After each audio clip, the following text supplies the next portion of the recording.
Can you say hard hats, folks? Hard hats, lunch pail, steel toe boots. Anything short of a championship this year is a failure. Look at this boomer right here. You've just got so much talent here. Somebody said we need to apologize for Jaylen. Can I close it, John? What are we apologizing for? What did we say? What did we do?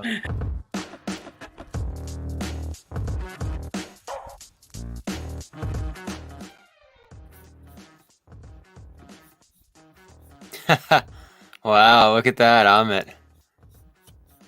A little fade. All right, what's going on, guys? On the ball. Late.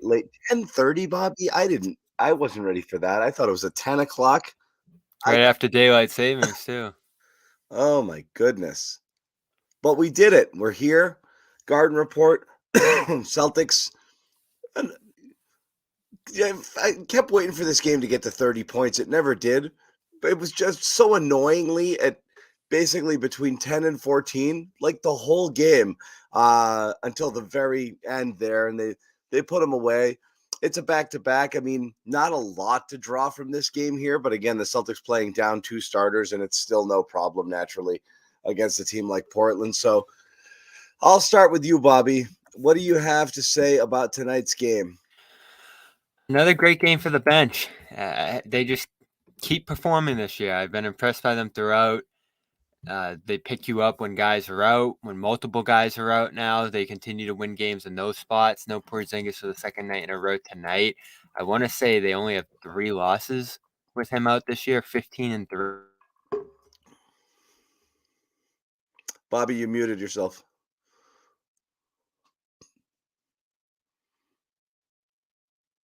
You coming back? Yeah, There you go. 15-3 now without Porzingis, which is pretty amazing, considering concerns about center depth coming into the year. I thought all of those guys, and you can include Horford in that group, who's filling in off the bench in a game like this. All of them were great. Yep. You got a good performance from him, 22 from Hauser, best game from him all year probably. And then Pritchard, I thought in a spot start, was excellent. Yeah. So Good Hauser game. You got the Pritchard versus Banton matchup you were looking for. We also got the power coming back on at the Blakely household. We're going to bring in Sherrod. Sherrod Blakely was a late alert went out with Sherrod's availability right before the game, which was questionable power outage. But apparently he got it back, so here he is. Yes, we have power. Yep. Little breaker fix, and we're good. We're good. There's nothing Welcome like back. having an electrician come to your house after 5 p.m. That's awesome. They love that. They love that. Yeah. So Sherrod, ho hum, fine. Yeah. Fine. I mean, Look, this is what we expected. I mean, to me, this felt like an NCAA tournament 1 versus 16 game where you kind of know what the outcome's going to be. It's just a matter, are they going to blow them out or are they going to make it interesting? And I thought other than the second quarter, the Celtics never really allowed Portland to feel comfortable as though they could win this thing. Portland would have a 10-2 run here and there after they were down by 19, but the Celtics consistently made the shots, got the defensive plays, got the contributions from anyone and everyone that they needed to win a game that was never really in question or doubt as to the outcome. It was just a matter of what would the margin be by. So I like what Pritchard did. I thought Pritchard had a really good game. I thought he set the tone early on.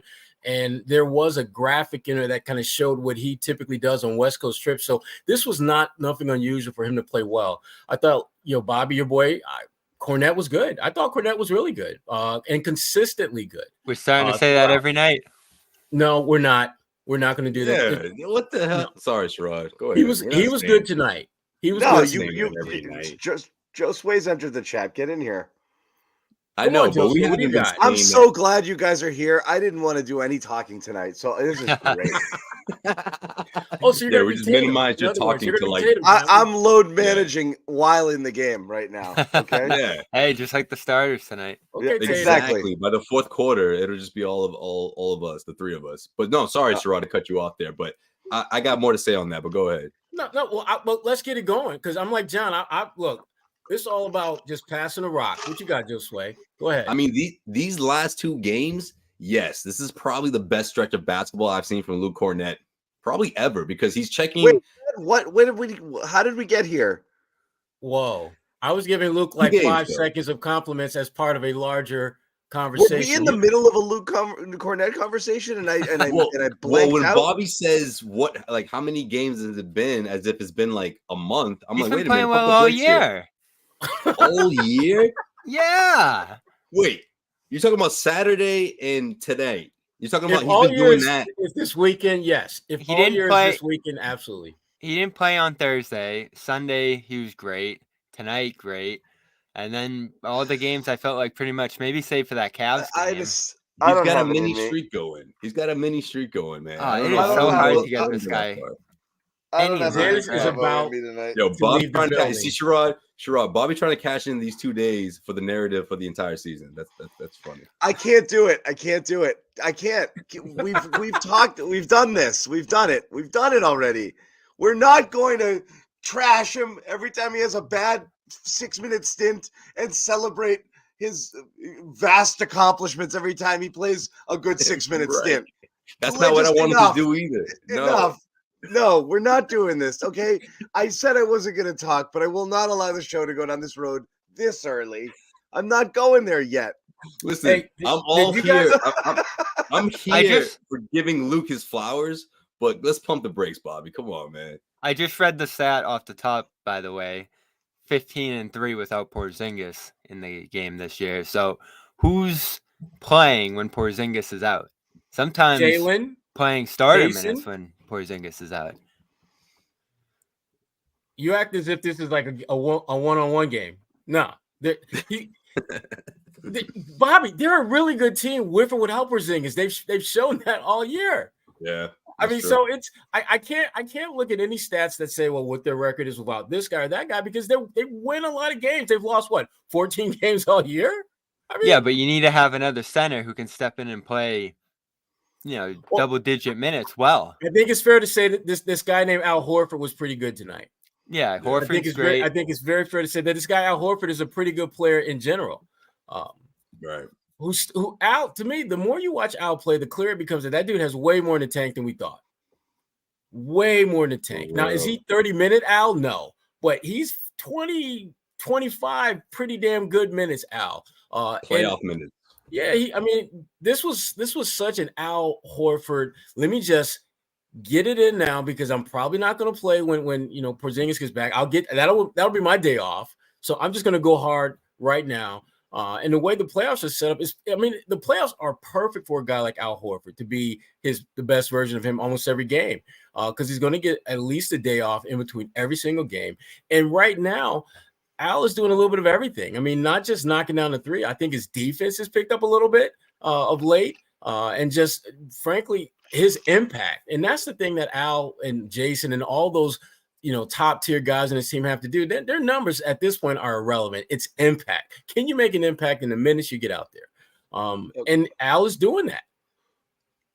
Yes. Yeah, man, it's incredible. I mean, it's incredible when you think about the role he's taken on, and obviously his age is always what everyone's going to point at. But I just think mentally, like for him to adjust to coming off the bench the way he has, it's been impressive, man. I mean, like this is something that he's never had to do, and which is in itself a testament to the kind of player he is, because being in the league this long and just now taking on this bench role, but taking it in stride with passing all the tests with flying colors, man. Like I just think Al Horford is that guy who is going to play inspired basketball. You don't have to worry about that in the postseason, but to do this on like any given night, whenever his number is called, speaks volumes as to where he is in his career in terms of like his body and in terms of his obviously his health, but also just where he is mentally. Like you give him any role, he's gonna take it on. He's gonna pass with flying colors. And I just think that right now, with how the Celtics are, with so many different weapons that they have throughout their starting five,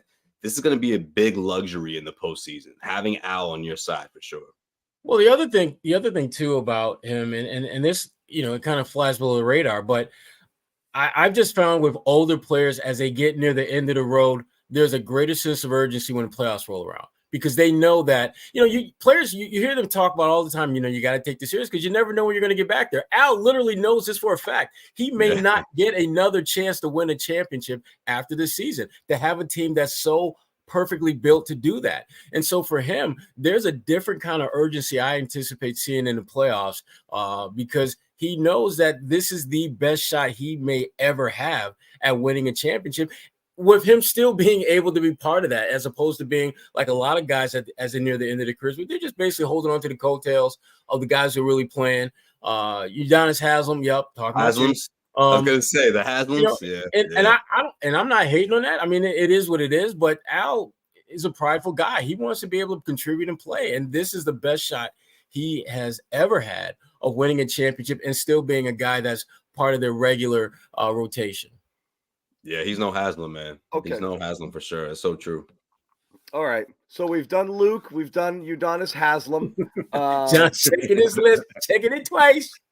Let me get through my rundown. Yep, I had Haslam. I mean, the bench won them the game, John. Haslam. Sure.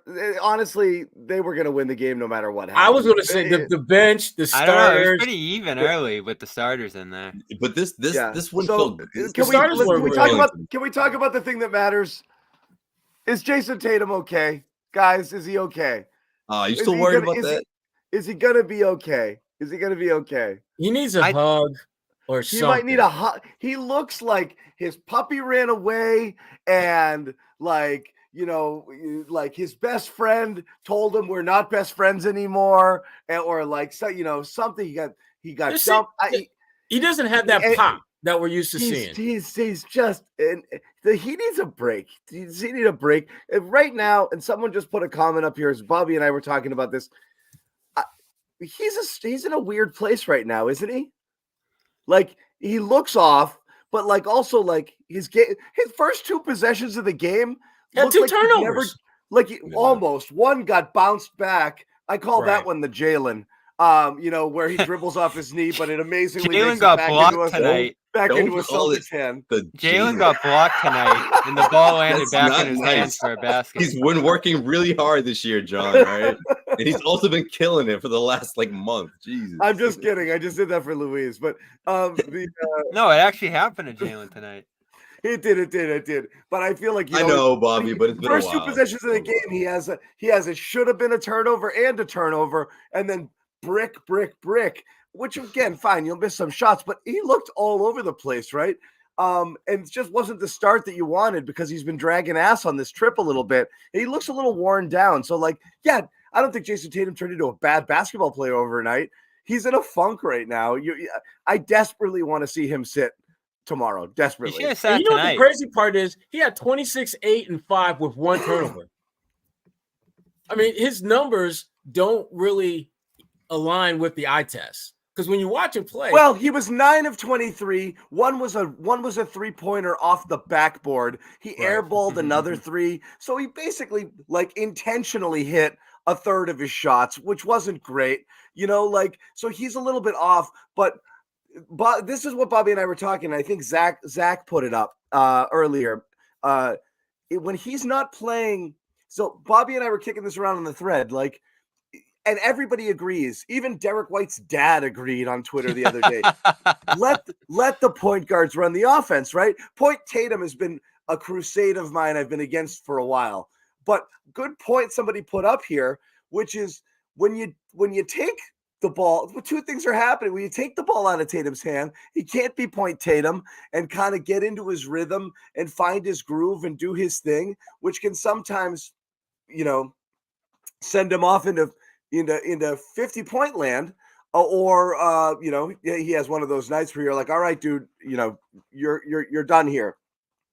But when he's off ball, he's kind of doesn't do anything, right? Because he's not a dead eye knockdown spot up shooter, and he kind of stands around a little bit when he's playing off the ball, and he's just another guy. And there was a couple of stretches tonight where it looked like it, where he just wasn't involved at all, and that's the risk of taking him off the ball. And then also you have Jaylen F this, I'm going to do it. I'm going to put up 29 shots tonight. And there's another 30 trips down the floor where Tatum's not involved at all. So it's not a dilemma. They've got 50 wins. Whatever they're doing works out fine, but there isn't a perfect solution, right? There's not a perfect solution with how to do it. You almost kind of have to let him have the ball in his hands and do his thing. Yeah, because the thinking. Go ahead, Bobby. Your best player needs to be capable of consistently making plays in that spot. I just don't think, as much as I want to see more Derek White in that spot, and they need it, and I think tonight you saw it again after they did that well in the last game, getting him more touches, getting him more involved. It's going to come down to Tatum. I disagree with this, but Tatum's not that guy, and he's proven it. I'm sorry, Arya, but go ahead, Bobby. But yes, go ahead. Even if Tatum gets off the ball, there's still going to be shot selection questions. There's still going to be decisions he needs to make, even if he's in the second part of the action rather than the first. But they've made that decision that they want guys spaced. They want him attracting pressure, and then they want guys attacking behind that play. And unfortunately, I think what's impacted Tatum most on this trip, besides fatigue, if you feel like that's starting to set in here, is that the pressure impacts him. And I thought they got the ball to the right spots tonight. And he actually had 8 assists in this game, which is really good. And he's continued to drive that number up here. But you're able to take him out of the game as a defense, as a scorer, if he's at the point of attack. So at that point, like we talked about after that Nuggets game, can you put him in different positions where he's able to get the ball and score in an easier position? Because he's still going to look to score, Sherrod, which is great because you need that. Like if he's too passive, you end up with a result like that Denver game. But you're also going to end up like nights like tonight where he's 9 of 23, nights like the Phoenix game where he's missing a ton of shots. I like the approach overall tonight just because he has to keep shooting. We had this debate too, John. He has to keep shooting. He can't just take 10 shots and keep passing the ball. He can't. The shot taking is not the issue. To me, it's the diversity of the offense and putting him in different positions to take shots. I think they sometimes get too one-dimensional when he has the ball, where it's like he's either going to pull up or he's going to drive all the way to the hole and attract. Or he's going to be standing on the side. Or he's going to stand And to me, when did Tatum do any post-ups in this game? I mean, did he do any, elbow, get the ball at the elbow and force the defense? No, and he was back to struggling with his finishes too. And then the one play I love, though, he drew 2 in the post and did that little dump off to Brissett. I love that play. Yes. But see, the thing about it, he has the ability to be as impactful as he is. He has the ability to be so much more when you start moving him around more. When you take him off the ball a little bit and put him in a position where he has to make a quick, decisive movement or decision that defense maybe not have an opportunity to react to. And because his playmaking has improved so much, he becomes a much deadlier player, because then if he gets the ball on the elbow or on a block, he can score, fade away, find a teammate, reset the offense, and just take you off the dribble. There's so many more things he can do when they move him around more and don't just give him the ball at the top of the key and then just go flat. It's funny, Sherrod. We used to say that about Jaylen, right? Like you give him that enough of time to make a quick move. When you know there's someone that can't stay in front of him, you go to it every single time. And it's funny because with Jason, I feel like when he turns into a playmaker, it's good because you're gonna get the attention of like at least 2 defenders, 3 maybe, right? I mean, that's what typically happens. So you find the open guy, but because he's been sloppy with it, or inconsistent the last 3 or 4 games, it's been tough to watch because there's like at least two other playmakers that could do a better job at it, So I think there's a balance for that, and I do think it is important for Jaylen for Tatum to mix that in, some of that playmaking in, because he is capable of it. But just right now, I just feel like it's been off, and I think this game was a good opportunity for him to kind of get it back in a sense. But what I love about this, though, especially in this box score, is the fact that he was able to get the free throw line. And I'm surprised because I thought it was less. He was 6 for 8 tonight. Jaylen didn't get to the line once. I just feel like between the two of them, like that's weird. Like they should both be able to get to the line. I thought Jaylen should have. I'm not a like the refs sort of guy. There were some marginal plays where I thought Jaylen drew contact, but he ended up with the bucket anyway and didn't get some fouls. Yeah, they were letting stuff go in this game. They let it go. I didn't think he was shying away from it, but Tatum was back to his a little bit of kind of cutesy soft finishing where he's not getting his rolls and then still looking for a call. You want the call, go hard. Like maybe you're not going to get that whistle all the time, but initiate the contact, play through it if you want to get the calls. That's what I don't really understand about Tatum's game when it comes to going to the rim. It's still a little bit of, kind of angles, instead of right at the rack sometimes. And, he's having to put up these tougher kind of, shots here and he's fallen out of bounds and taking himself out of play. So this was one of those, like, I mean, he really struggled. I don't know what the final numbers were, but he missed 6, 7, 8 shots in the paint. Attacking the rim is where Jaylen and Jason are clearly different. You know, Jaylen is playing with force when he goes to the rim. He's not trying to get a foul. He's trying to get a bucket. And if you get in the way, shame on you. You just might lose a tooth. He's like baby Giannis right now. Yeah, like he's bullying. Tatum is more finesse. And he's doing it when he backs people in the post too. It's boom, boom, boom. Exactly. Here I am at the There's basket. so much Where did power you go? and aggression. Jaylen wants that heat. He wants that smoke. He wants that physicality. Tatum doesn't, and that's not a knock against him. That's just who he is. That's his game.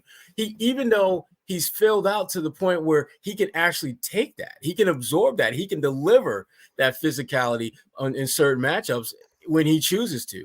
But he's very selective about that. And to be candid with you, I wish he did it more, because I think there are a lot of matchups where Tatum is just physically stronger than the dude that's trying to guard him.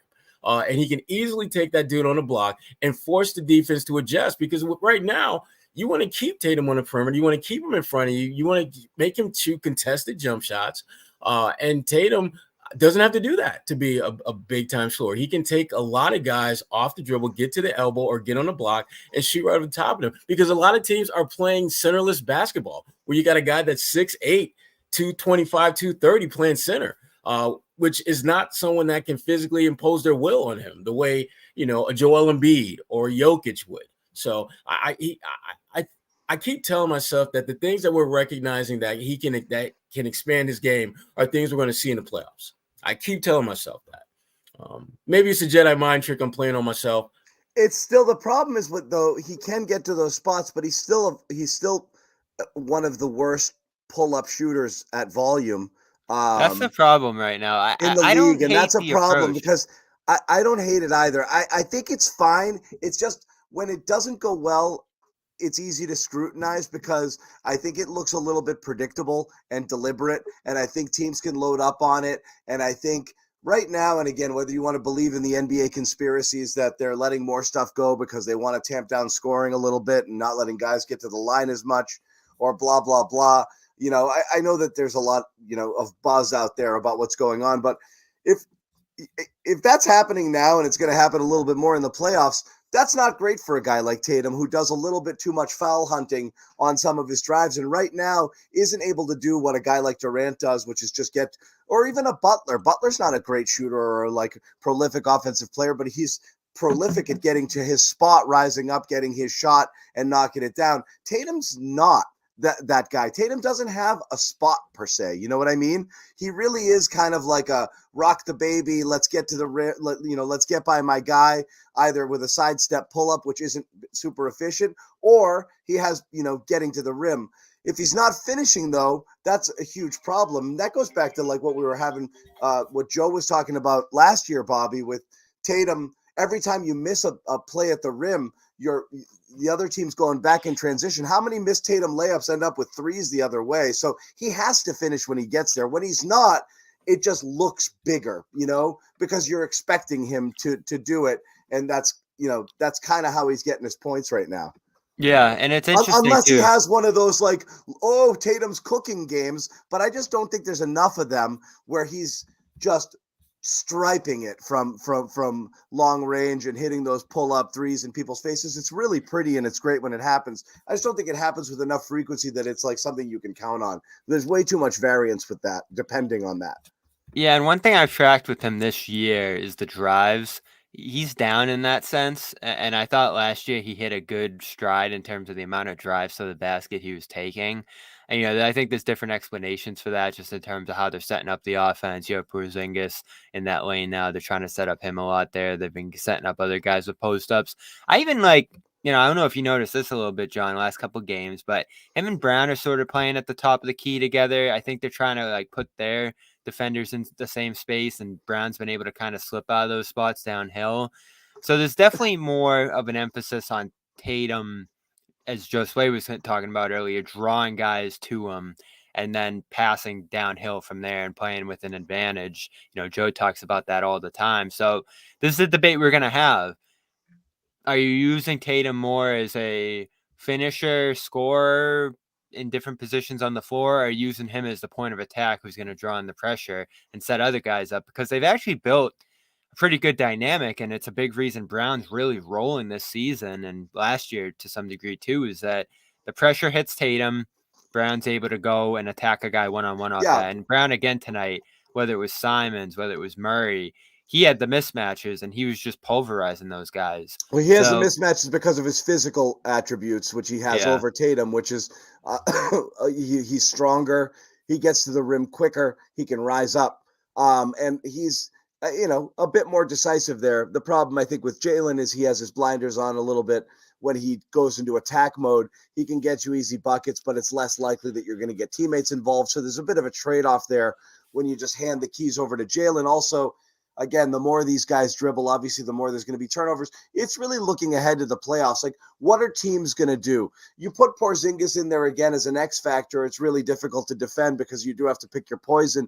As long as the Celtics don't forget that they can run the offense through Porzingis at times and run actions and get Derek White and and Porzingis White's into something there. And that's like a cheat code default reset when things are in a funk. Let's just run that, get those two guys going, and everything's going to work okay, because they're going to make great reads and you're going to have mismatches and you're going to have Porzingis being able to do things, whether it's in the post or on a smaller defender where he can just rise up and hit that jumper. It's great. But I do wonder what strategy teams are going to take in the playoffs. Are they going to blitz Tatum and make him get the ball out of his hands to other people? And can the Celtics survive that way? Like, I have no doubt Tatum's not going to be in a funk for the rest of his life right now, but I do worry that his offense is a tad predictable. And if you lean too heavily on it in the playoffs, teams are going to kind of sit back and wait for it and know what's coming. And I think you're going to give away the advantage you have, which is talent everywhere right now. You don't want to marginalize him, but you don't want to get stuck in doing the same thing over and over. Yeah, and it's tough because what they've done over and over and over again has worked so well. And I guess that's similar to last year in a sense, where the shooting thing and the 3-point volume and the drive and kick game were just so deadly for so much of last year. You didn't really develop other counters that you could go to. And this team certainly has them. They can do a bunch of different things offensively, as you mentioned, John. I think they do have that in their back pocket when they need it. But it comes down to, is Joe stopping the game in those spots and, putting those kind of plays out there? Are those guys having to draw that up on the fly? That's what we're going to get into when there's a close game, when there's a pressure situation. But again, you see in this game, even with poor Tatum shooting, even with Brown, starting hot and maybe slowing down a little bit later in the game, you still just had this fluid offense that sort of looked like it was running itself at times, the way the ball was whipping around, the amount of different playmakers you had out there. The pace tonight was incredible. I think that was a real benefit of having the bench out there too. I'll give Joe credit for that spot Pritchard start. I didn't expect it, but you get 11 and 8 out of him with no turnovers. So there's a lot of playmaking here. There's a lot of guys you can trust with the ball in their hands. And that's on Tatum. And we're always going to talk about Joe. We're always going to talk about Jaylen, everybody else around him. But at the end of the day, he's the one who's entrusted with the ball. So he can give it up to a White. He can get off the ball if he wants to. He can set a screen if he wants to. And I know they have a system they're trying to play out of here, so that's why you're not going to see a lot of the cutting and stuff that we sometimes want to see from him. But he's the one who can stay involved in other ways when the shot's not there. And that, I think, is what we're looking for, John, because it didn't happen against Denver. He got taken out of that game completely because of the lack of shooting. Tonight, you see some other things. I thought in Phoenix, especially, you saw some other things keep him in the game. But if you're 9 of 23, you got to be bringing it elsewhere. And luckily tonight he did. Well, it sounds simple, but a lot of Tatum's success when he's not shooting the ball well is other guys taking advantage of the shots that he's missing or shots that he's not taking. You look at a guy like Sam Hauser, who, we all know is a really, really good 3-point shooter. But you saw it tonight. I mean, there were times where he put the ball on the floor and shot the mid-range shot. And if he's able to do that, just a simple 3 dribble, step into pull-up jump shot, that's a problem for teams defensively, because now all of a sudden the guy that you are closing out on, because you know he's such a deadly three-point shooter, if he can take 3 steps in and pull and knock down that shot, that's going to create even more opportunities for the rest of the guys. And then you get this domino effect where everyone is open. It's just a matter of the Celtics deciding at what point are we going to take this open shot. And again, going back to your point, Bobby, Tatum is the guy that initiates a lot of that. I thought this was a game where I think he realized at some point that it's just not going to my night to knock down shots. Let me rack up some assists and not make mistakes when I have the ball. You look at him and Jaylen Brown, I think they had one turnover between the two of them. We don't even go a quarter with those guys having one turnover between, let alone a game. So Tatum was not, by no means was this one of his better games, and he definitely didn't look like himself. But there was, again, I think the Celtics, they're able to get by when on these nights when other guys are making the most of the opportunities that Tatum would otherwise take. Plus, Portland sucks. And there's that. I can't. It's hard for me to hate on Portland because my guy Chauncey's the coach. That's my guy. I thought they fought but his team sucks. Just too many bad defenders on the floor. They did fight. I wanted to talk a little about Scoot Henderson because I don't know if he's I don't know if he's fixable or not. He's been a long season for Chauncey, man. You know he didn't see the dang thing coming and all of that. Scoot may need an intervention when the season's over. It wasn't supposed to be like this, right? It was not. So it was not. Bad. Real quick. He was hurt almost immediately. I was trying to say real quick, guys. I just think this game, though, like what Sherrod just said, that's like a sign of a championship team, right? When guys when a guy like Sam Hauser has a night like it's like, okay, this is my chance. I'm about to go off, and it's like, oh well, no one really saw this one coming. But I mean, that's what's supposed to happen when you have guys who have been in the rotation all season long. They get extended minutes, extended opportunity, and they make the most of it. And I think that was a testament of what we saw tonight with Hauser. You know, every once in a while you get a game like that for one of these guys, and to me it kind of shows you that they're on the right path, you know, in terms of like winning a championship. When guys like that can just show up, put up 20 plus like it's nothing, you know. Yeah, real quick, we want to let you guys know about our sponsor here, PrizePicks, baby. Do we have one of those cool videos to play? Sometimes we do. We do? Hope we do. Is it here? The way you describe it. That's merch. Everybody's gonna want to watch it. John's gonna start pressing buttons. I'm just gonna press weird buttons and see. Oh, ooh, gonna end the stream. PrizePicks. Do you see it? Isn't it cool? You guys aren't impressed? All right. Anyway, let you guys know about PrizePicks. PrizePicks, it's pretty fun game if you want to get into the number one. It's just the number one daily fantasy sports platform in North America. No big deal, right? Super fun, super easy. Player projections, all you got to do, just download the app, boom, check it out. Anywhere between 2 and 6 player projections over, under, and that's it. Watch the winnings roll in. Good time to get started with this. It's not football season, obviously, but you do have a lot of action with the NBA playoffs, NCAA tournament about to get underway, and that's a lot of fun. So it's the best way to get in on the action. You can win up to 100 times your money on PrizePicks with as little as 4 correct picks. All you have to do is go in and download that app. Use the code CLNS. That's super important. Use the code CLNS, and your initial deposit can get matched up to $100. That's instant. You don't have to wait for it at all. As soon as you put your deposit in, bing, you get those bonus bucks. $100 right there in your account, and you get to play around with that and do whatever you want. Once again, download that app. Use code CLNS on your first deposit right now. So, hey, guys, we're back. So, yeah, the Tatum thing, I think, is just something we're watching because you've seen him go into this little weird, odd spiral, and you want to see him snap out of it, and there's plenty of time to do that. Other things from tonight that you guys liked that you wanted to talk about? Again, we talked about Brown's aggressiveness. It's interesting, right? It's almost like, and I've said this before, it's like, do you get stretches where Tatum and Brown are both playing their best brand of basketball, or does it feel like it's one up, one down? And at different times, yeah, of course, there's been overlap. I mean, they've won friggin' 50 games this year. They're obviously doing something right, and you get a lot of those, both guys hit 30 games, which everybody loves so much. But it does feel like, like I almost like, and maybe this is I think maybe it's a little bit to Jaylen's credit. I think maybe he can sense when Tatum's not in a groove and says, let me just give it to me right now. I got it. I got it. His level of aggression these last few games, especially when Tatum's been kind of on the down, has been really noticeable, almost to like a, hey buddy, chill out, we don't want you to get hurt sort of way. But he's playing like with a like a playoff snarl right now, and it's almost like, all right, I'm not effing around. If you're not feeling it right now, someone's got to do this. It might as well be me. These first quarters are just getting ridiculous from him, and that goes back a while. But opening Right. up this one, scoring inside off Pritchard, attacking inside, kicking out, getting fouled, like just on his first 3 possessions. He's playing with control, which again, the chat keeps pointing out, which is really interesting because that would be all right.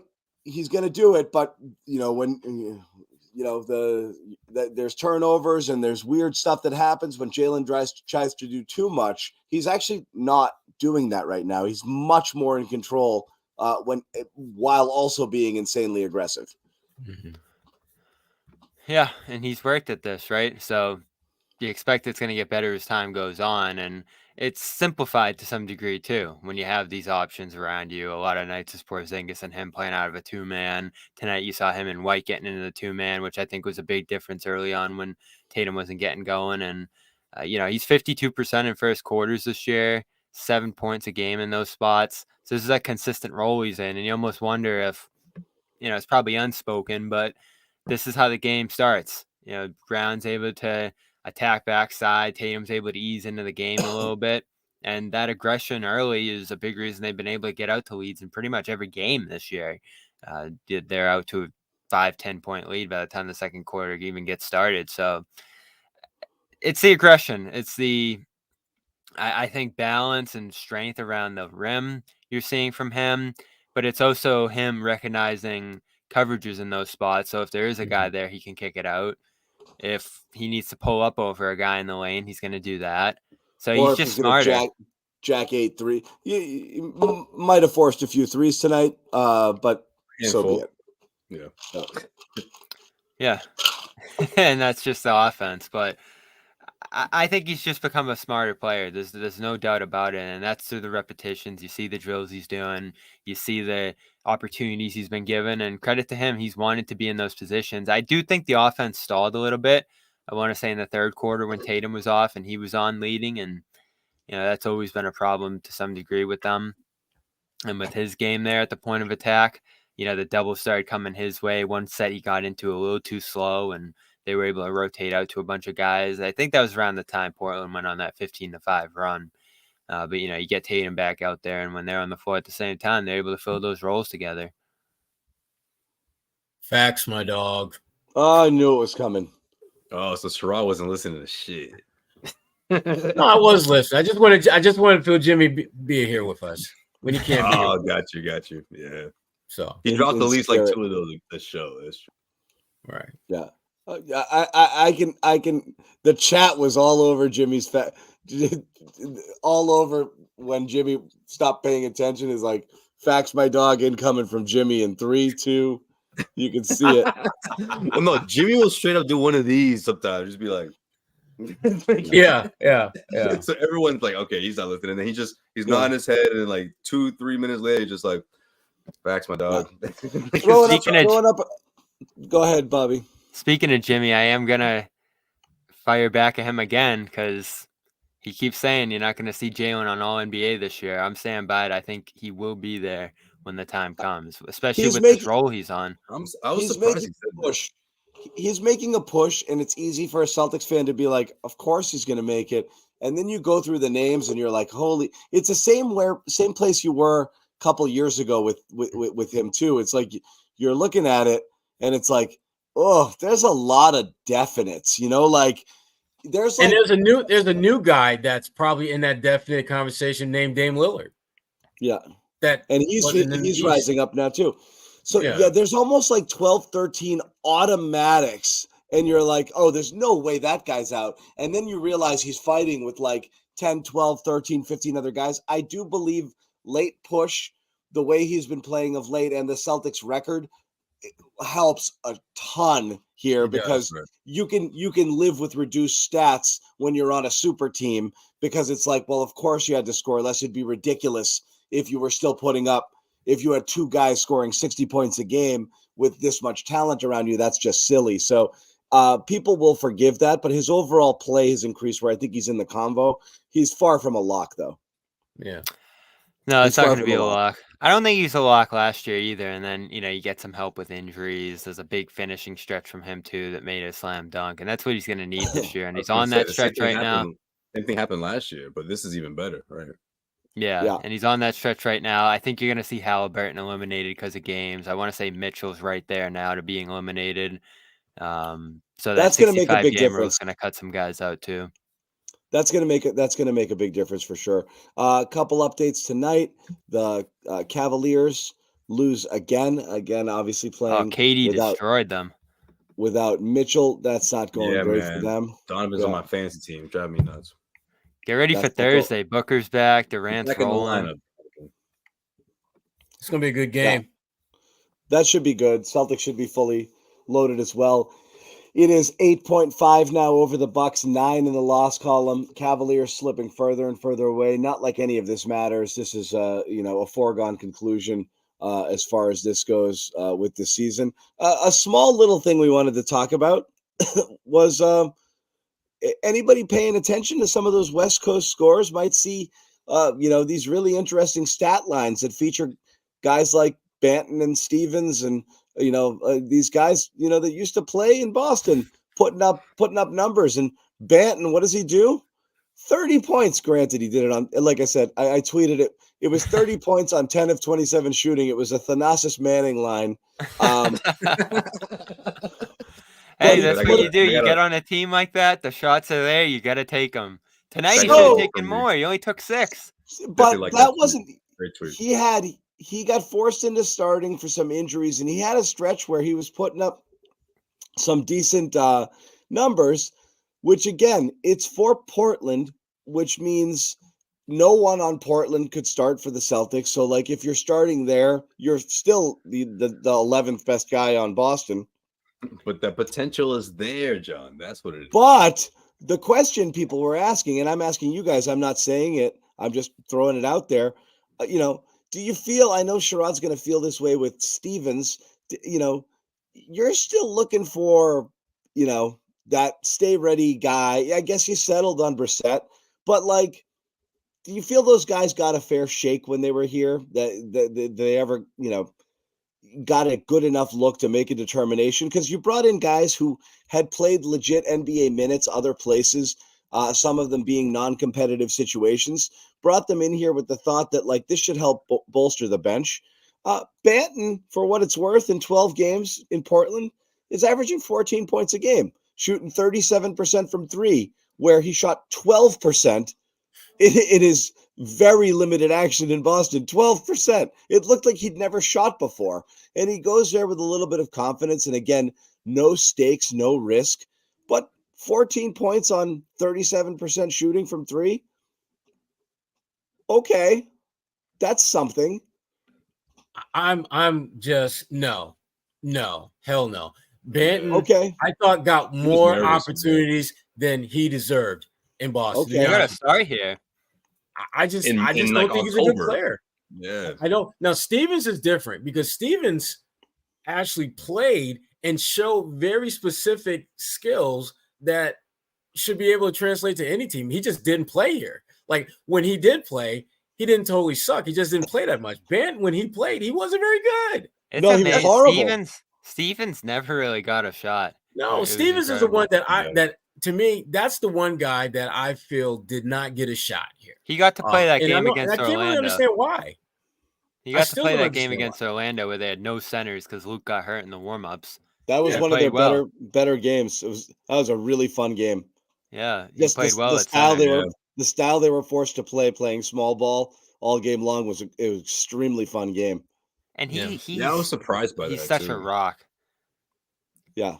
Mm-hmm. But he also, Again, I mean, and he's in a wasteland right now. He's in Memphis, but again, just 22 minutes a game.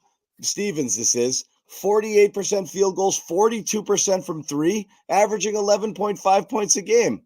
These are, again, I know it's still the NBA. I know you're playing on a crap team, but it's still the NBA, and you're doing it against actual other teams. So, given an opportunity to play, both of these guys look like they could play a little. Banton far less so. Stevens, I didn't get it all. Stevens, I didn't get it all. They're both guys with chips on their shoulders because of what happened in Boston. So it doesn't necessarily surprise me they're making the most of their opportunities, especially when you look at each situation that there isn't really a whole lot of people in front in terms of, or at least there isn't a whole lot of like, hey, the season's on the line here. If you can't cut it, we're going to pull you. And I think they feel bad because it was the complete opposite here in Boston. Whereas, you make one or two mistakes, you're getting pulled immediately. This is a team with championship aspirations. So I think that you take away that pressure and, the pressure and the feeling of, that you failed in the minimal opportunities you were giving here in Boston. And I think this is that result of that. And of course, these are guys that have been in the league for 2-3 years. They're not rookies here. So that you have to take that into account as well. But I also think that, when you look back on it, it was just really hard to gain Mazzulla's trust. And what I mean by that is guys that have obviously established themselves based off last season, continuing to this year, they've made strides in their progression. You got the top best 6 players compared to any other team's top best 6 players. So, you kind of get this tunnel vision in a sense, but also you have a short leash for guys like Stevens and for guys like Banton, and I think that, 3 months into the season, let's face it, Mazzulla made his decision in terms of guys he was going to play, guys who were going to crack the rotation, guys that may have a shot at cracking the rotation, but both of these guys were outside of that entire window, if you ask me. I still don't understand why Stevens didn't get a legitimate shot to play. I still don't understand didn't. You're right, Sherrod. He didn't. You also didn't need to get rid of both these guys in the deals because you did it to keep a roster spot open. Doesn't seem like there's any intention in filling that spot right now. So yeah, I guess my greater point on it was I get what everyone's saying in the chat, and we know, like, it obviously it makes sense. A team this good, if you're find yourself in that 9 through 12 slot, yeah, you're not going to play a lot, but staying ready almost guarantees you're not going to be ready. You know what I mean? And that's what we saw in limited action from Stevens and Banton. And I fear that's what you're getting out of Tillman here. So if you I was just going to say, I don't get the in and out thing. Just commit. If the guy's part of he's in the circle of trust or he's not. He's kind of in Brissett land right now. And if you can live with that, that's fine. If Joe is 100% certain, I'm telling you this, Bobby, and I'm being nice. I think Luke Cornett is going to have the quickest hook you've ever seen in your life in the playoffs. Wow. And I really do, because he's going to be terrifying in the playoffs. I think Pritchard's going to have a really quick hook in the playoffs too, because you're going to be worried that they're going to hunt him, and it's going to, it's there needs to be a seventh man.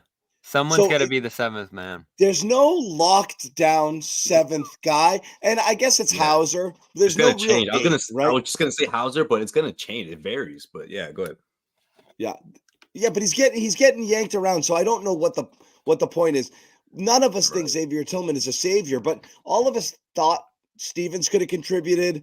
I think a lot of people did, and a lot of people think like Tillman could contribute. And they're giving Tillman some shots here. Not a ton, but they've gone to a couple of games. Dallas, the most recent one there, Denver, where Tillman's in over Cornett. And it's the situation we're talking about here. You get a rotation, you got to show something. And if you don't, you're kind of back in that no man's land of sitting on the bench behind everybody else who's in front of you. So it's a tough position to be in. Brissett, I think, has dealt with it really well this year. He was good again. That guy hasn't played rotation minutes since January. I like it. And he was really good again tonight. So some of these guys are staying ready. You hope Tillman can stay ready because he really is in that stay ready position, John. You're right. If there's a quick hook for Cornet, if there's a matchup that fits Tillman's style, he's going to have to be able to go in there and produce. And this is what we have some gripes about right now with the way they're using the rotation. Even a game like this where Tatum, Brown, all these guys didn't really need to play. Like, could you have gotten Tillman some extended run, some reps in a game like this? Even if you lose the game, it's not the end of the world. He's got to be ready to actually play if he gets the opportunity. And then with this conversation we're having right here, if Tillman just sits on the bench the whole stretch run, I know he's signed next year, I believe, or, he'll be able to be retained fairly easily. I think he actually is up after this year. Was it worth 2 seconds to go get a guy who's just going to sit on the bench the whole way, even if he is insurance? It's the same conversation we had with Mike Muscala last year.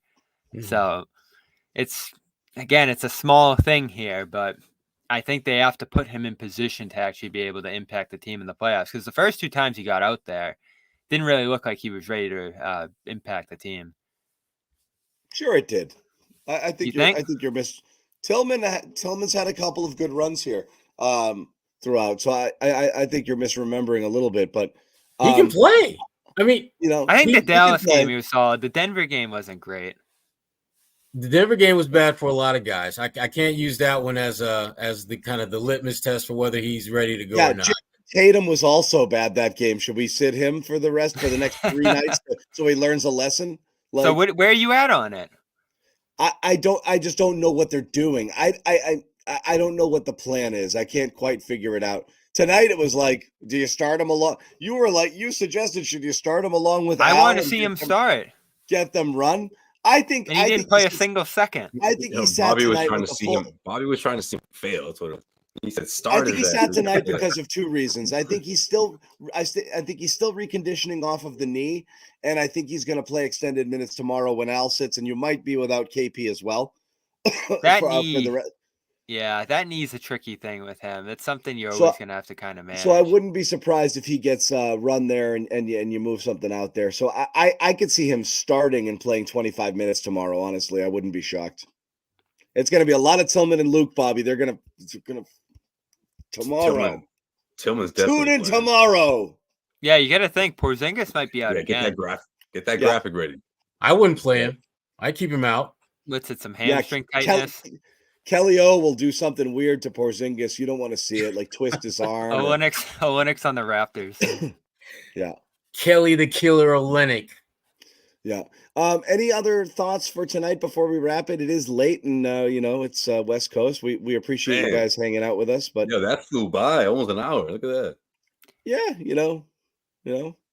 on Portland on a Monday. Yeah, on freaking Portland with on the West Coast. We did it. You know what's interesting, guys? I just feel like this has little to do with tomorrow night's game, even though it's the second half of back-to-back, but it's interesting with this whole Jason Tatum thing, looking fatigued out there, even though post All-Star break and just the way he's been playing, just this overall body language, in my opinion. I just feel like at some point he's got to take a rest, man. Obviously there's the Phoenix Suns matchup. There's some couple of games, I know we talked about it a couple of nights ago, that stand out that are still remaining on the schedule. But for the most part, man, I just think that's gonna be really important towards the end of the season.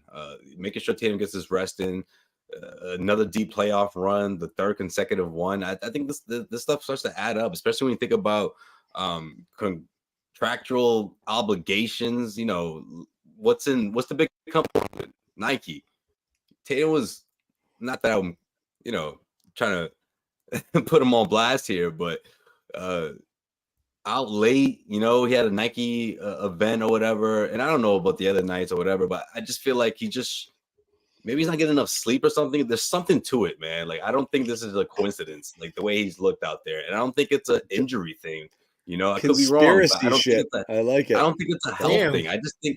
I think Tatum needs some sleep, man. He's not getting dead before 10. Conspiracy bombs out here. Okay, Joe. Yeah, I'm not trying to be Mr. Old Man. You know what I mean? Don't back off it now, Joe. I'm not backing off. My whole thing is I'm not trying to be the older guy being like, that kid needs some sleep. He's not sleeping enough. But he looks like he's not sleeping enough, man. And I know that's what he looks like all the time. I know, but maybe I'm basing Maybe this he off never of the social sleeps media enough. activity. But he was up late for a Nike event, and I know again Nike's in Portland. I get it. I know he's a Nike player and all that, but I don't think it didn't help with whatever's been going on before. I don't think it's just what happened last night. I think Tatum needs to just whatever he's got going on, man. I think he's got to pull it back a bit. And I think the team has to help him also with resting him, but I don't think that happens this week. But I think it happens in the near future.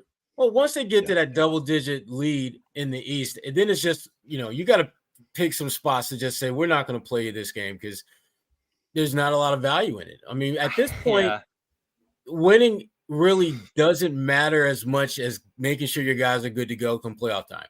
And they need some mouth tape. Yeah. Little mouth tape. No, but you're right, Josue. I mean, Sherrod, just you're going to see it a lot, right? You're going to see a lot of guys in and out. You're going to see a crap ton of load management here. I mean, there's no reason for anybody to feel anything but sprightly and refreshed and just springing around and excited to play. And there's no reason. Yeah. And I know Tatum doesn't want to disappoint those fans on Tuesday night in Charlotte or whatever when they're playing a crappy team. I get which was the way this year, but yeah. I know or those fans in Atlanta on a Tuesday night and a Friday night, but you need rest. I was bummed he played in this one. I thought this was a good night to sit pretty much everybody down once they put them all on the list there. But I guess that sets up your next night of rest. So he'll probably be out tomorrow. Not one of them. Yeah. Right. Rest them up. Let's get out of this funk. Let's get moving. Let's get done with these West Coast games. I'm not built for this anymore. Okay. This used to be my wheelhouse. My wheelhouse. Bobby knows. Well, and there's a little more juice to the games. I'm still doing it. We were fine Thursday. We went 90 minutes Thursday. I'm still texting with Bobby at 2:30 a.m. and then with friggin', all the dads at 6:30 a.m. So like my window is really small, but oh my God, just let's wrap it up. Dad group chat going off around 6. Let's wrap it up, guys. So again, thank you guys for hanging out. Late, I know for all of you, East Coasters like the rest of us, hanging out super late, watching a game that nobody really needed to watch and a game that probably didn't need to be played. Yet it was. The Celtics get to win number 50. It's quite an accomplishment, honestly. 50-14. Looking really good right now. Closing out the road trip in Utah. And then that is that. So again, thank you guys for watching. Remember, check out PrizePicks if you're interested in DFS. It's a lot of fun and a super easy to use app. And we all enjoy it here on the Garden Report. So check it out. Tatum sits next game. Don't worry about it. You get refunds. Okay. So you want to bet against the guy? Bet against Sleepy Tatum tomorrow on a back-to-back? Go for it. You want to bet Luke gets a 30-piece tomorrow or Tillman? That's a sneaky good pick. Who's picking an over on Tillman to do anything? Ooh. I might go there.